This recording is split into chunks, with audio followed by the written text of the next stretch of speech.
100 days of challenge में दोबारा से वेलकम करते हैं और इस बार हम सवाल करने वाले हैं एक्सरसाइज 51। ये है एरो फंक्शन। अब एरो फंक्शन प्रीवियस भी देख चुके थे, लेकिन अब इस दफ़ा मतलब सिंपल स्ट्रक्चर जो एरो फंक्शन का होता है उसका इस्तेमाल करते हुए हम क्या करने वाले हैं, हम करने वाले हैं कैलकुलेट करने वाले हैं एरिया ऑफ रेक्टेंगल। तो आ जाते हैं, क्योंकि बात की जा रही है हमारे पास फंक्शन की, तो फंक्शन के लिए हमारे पास लाजमी है एरो फंक्शन के लिए वही फंक्शन की हम दोबारा से बॉडी लेंगे। तो फंक्शन की बॉडी लेने के लिए वही तरीका फंक्शन हम ले लेंगे और फिर नाम वगैरह चेंज करा देंगे। मैं कैलकुलेट एरिया लिख देता हूँ या एरिया भी लिख सकते हैं, आपकी मर्जी है। कैलकुलेट एरिया लिख देते हैं, कैलकुलेट एरिया कैमल केस में लिख देते हैं कैलकुलेट एरिया, ताकि कोर्ट जो है कोर्ट की खूबसूरती जब भी आती है जब आप केएमएल केस वगैरह पर्सनल नेम आप जो है फॉलो कर रहे होते हैं। तो विथ, क्योंकि एरिया है, एरिया के अंदर दो चीज़ें आती है, विथ और हाइट। आपको अगर याद हो, अगर जहन से निकल गया तो दोबारा से मेमोराइज करा देता हूँ। एरिया का जो फॉर्मूला है, इसमें एरिया के फॉर्मूले की ज़रूरत है, वो सॉरी एरिया, हाँ एरिया के फॉर्मूले की ज़रूरत है, लेकिन ये एरिया जो है अलग अलग चीज़ों की होती है। ट्रायंगल का अलग होता है, रेक्टेंगल का अलग होता है, और कोन शेप और स्पेरिकल और बहुत सारे शेप होते हैं। और कौन कौन से शेप होते हैं कमेंट्स में ज़रूर जवाब दीजिएगा। इसके अलावा और भी जो शेप होते हैं अगर आपको पता है तो देखते हैं आपको कितने शेप के नाम पता है, कौन कौन से एरिया के होते हैं। तो एरिया ऑफ रेक्टेंगल के लिए दो चीज़ें लाजमी हैं, विथ और हाइट। अब जो विथ जो होगा वो हमारा नंबर होगा, तो विथ की टाइप में कह देता हूं, मेरे पास विथ की टाइप होने वाली है नंबर। विथ की टाइप होने वाली है हमारे पास नंबर, और ये तो एक हो गया मेरे पास पैरामीटर। अब मेरे पास एक से ज़्यादा पैरामीटर है, मेरे पास यहाँ पे दो पैरामीटर है। पहला पैरामीटर मेरी विथ है, दूसरा पैरामीटर हमारी हाइट है। तो मैं दूसरी चीज़ के लिए कॉमा लगाऊंगा जब भी हम दूसरा पैरामीटर ऐड करते हैं। वैसे हम जो पिछले सवाल कर रहे थे उसमें एक ही यूज़ कर रहे थे, इस दफ़ा ऐसा क्वेश्चन आया जिसमें दो पैरामीटर यूज़ करने पड़े, तो कॉमा लगा लिया। कॉमा लगाने के बाद मैं बता दूंगा ये मेरी हाइट है। और हाइट भी मेरा क्यों, क्योंकि हमारे पास जो हाइट होते कहते हैं 10 सेंटीमीटर, 8 सेंटीमीटर, 50 सेंटीमीटर। तो ये जो है नंबर है हमारे पास, तो मैं ये बोल दूंगा ये भाई ये है नंबर। ठीक है, तो हाइट भी मेरा नंबर हो गया, विड्थ भी मेरी नंबर हो गई। और इसके अलावा मैं क्या चीज़ें मेंशन कर सकता हूँ, तो मैंने अगर इसको मैं कह दूँ ये नंबर है, तो देखिए मुझे एरर डिक्लेयर करा देगा। तो इसको हम बचने के लिए एनी बोल देता हूँ मैं इसको, ताकि मुझे ये एरर डिक्लेरेशन में एरर शो ना करे। अब इसके बाद हम क्या करते हैं, इसको रिटर्न कराता हूँ। रिटर्न कराना लाजमी है, रिटर्न कराएंगे। और रिटर्न में मैं कंडीशन बयान कर देता हूँ कि भाई कंडीशन जो मेरी होगी वो, क्योंकि एरिया का आपको अगर फॉर्मूला याद है तो ज़रूर वीडियो को पॉज करके कमेंट में बताइएगा। एरिया का फॉर्मूला है विथ, मैं एक्सपेक्ट करता हूँ आप लोगों ने सही जवाब दे दिया होगा पॉज करके, जिन लोगों को पता होगा। विथ मल्टीप्लाई बाय हाइट, क्योंकि रेक्टेंगल के दो शेप होते हैं, ऊपर का नीचे का सेम होता है और लेफ्ट और राइट का जो है सेम होता है, यानी अपोजिट साइड। तो सिर्फ हम विथ और हाइट को मल्टीप्लाई करवा देते हैं तो रेक्टेंगल आ जाता है, एरिया ऑफ रेक्टेंगल आ जाता है।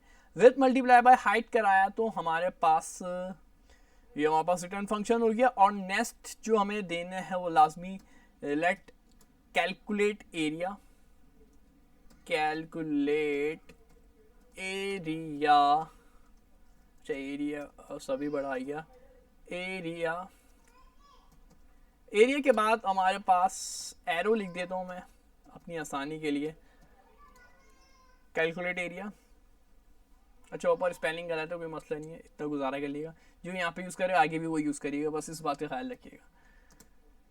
विथ विथ कॉलन, विथ मेरी जो है कॉलन नंबर है, और नंबर के बाद मैं बता देता हूँ मेरी हाइट जो है वो मेरी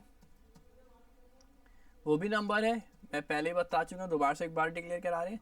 और इसके बाद फर्दर मैं बता रहा हूँ कि भाई नंबर को जो है आप लोग एरो फंक्शन से लो। एरो फंक्शन, एरो बनाना आता है ये ना, इक्वल और ग्रेटर देन की साइन बना दे तो ये कहलाता है हमारे पास एरो। और फॉर्मूला लगा दूंगा दोबारा से। फॉर्मूला क्या है, विथ को मल्टीप्लाई करवाना है हाइट के अंदर, हाइट के अंदर यानी हाइट से, सॉरी।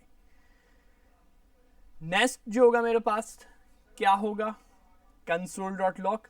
तो यूज़ करते थे कंसोल डॉट लॉग, और मैं बता देता हूँ कंसोल डॉट लॉग के अंदर कैलकुलेट करा दे भाई, कैलकुलेट एरिया एरो जो मैंने लिखा था, ये मेरा सारा ऑपरेशन वहाँ पर है। तो ये मेरे से बोलेगा आपने तो वैल्यू दी ही नहीं है। मैं फॉर्मूला तो मैंने पूरी कंडीशन बना दी, लेकिन वैल्यू नहीं बताई कि किसको, क्योंकि विथ क्या हो, 5 हो, 7 हो, 10 हो, क्या विथ हो, विथ भी तो मुझे बतानी चाहिए ना। तो विथ के मैं नंबर क्या दूंगा, विथ के नंबर हम कंसोल डॉट लॉग में ही देने वाले हैं यहाँ पर। और यहाँ पे मैं 2 नंबर दे दूंगा, 5 या 8 ले लेते हैं, 8,4, ये मैंने ले लिया अपने विथ के नंबर। और इसको हम कंट्रोल प्लस जी करके करवा लेते हैं। एक इसके लिए मैं फर्दर वो खोल लेता हूँ अलग से, कमांड प्रॉम्प्ट, न्यू प्रॉम्प्ट, और फिर इसको मैंने करवाया कंपाइल, और आप देख सकते हैं इसने मुझे आंसर दे दिया है। अब ये चला किस तरीके से, मैं इसका एक मेथड बता देता हूँ, क्योंकि हमें पता है 8 मल्टीप्लाई बाय 4 32, बिल्कुल सही आंसर दिया। 32 हमारे पास एरिया ऑफ रेक्टेंगल होगा। लेकिन ये कैसे हुआ, किस तरीके से हुआ, क्योंकि उन्होंने बताया रिस्टोरिंग एरो फंक्शन, तो ये मैंने रिस्टोर करा दिया arrow function. Take a simple function, तो मैंने ये लिया है सिंपल फंक्शन, ये जो मेरे पास है ये बिल्कुल सिंपल सा फंक्शन है। Calculate area of rectangle, calculate करो एरिया ऑफ रेक्टेंगल, तो मैंने यहाँ देखिए यहाँ पे कैलकुलेशन भी लगाई है। रिफ्रैक्टेड इनटू एन एरो, और रिफैक्टर किया जाए इनटू एरो फंक्शन, तो ये मैंने रिफैक्टर किया इनटू एरो फंक्शन, ये ना मेरा रिफैक्टर हुआ वहाँ। एक बार दोबारा से समझ ले, सिंपल जब इन्होंने बोला तो मैंने सिंपल बॉडी लगा के दिखाई दिया आपको, उसमें मेरी कंडीशन आ गई, क्योंकि रेक्टेंगल की बात है तो विथ और हाइट आ गई दोनों नंबर में। इसके बाद टाइप मैंने एनी दे दी, और फिर मैंने रिटर्न फंक्शन कराया, विथ और हाइट को मल्टीप्लाई करा दिया, मैंने अपना मेन फॉर्मूला बताया। तो ये मेरा पहला काम कंप्लीट हो गया, simple function that calculate area of triangle. लेकिन इन्होंने बोला था और refactor it into an arrow function. अब ये रीफैक्टर किस तरीके से किया हमने, आप देख सकते हैं।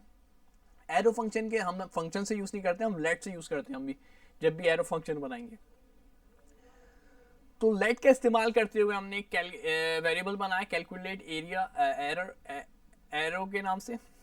अच्छा, एरो की स्पेलिंग गलत है, डब्ल्यू आना चाहिए, कोई मसला नहीं है, एरर कर दिया मैंने ठीक है, डब्ल्यू आता है इनमें, कोई मसला नहीं है। फिर विथ और हाइट मैंने इसको बता दी, और मैंने बताया भाई मेरा जो नंबर, मेरा ये जो चीज़ें है ना, ये नंबर है। मैंने क्या बोला, ये जो मेरा जो है ये क्या है, डेटा टाइप नंबर है, और मैंने एरो फंक्शन से बता दिया कि विथ को मल्टीप्लाई करा दो हाइट से, ये मैंने कह रहा है रीफैक्टर इनटू एन एरो फंक्शन, यानी कि दोबारा से मैंने अपनी कंडीशन को दोबारा बताया, फैक्टर दिया, और कंसोल डॉट लॉग से बोला कैलकुलेट एरिया, तो फिर इसने ये कैलकुलेट एरिया कर दिया। ऊपर जाके इसने पूरा फंक्शन को चलाया, और 8 में से 4 यानी function with multiply by height.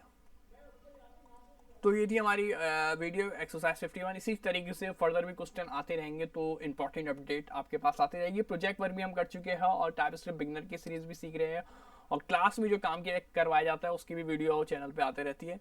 तो चैनल को सब्सक्राइब जरूर कर दे। अल्लाह हाफिज़।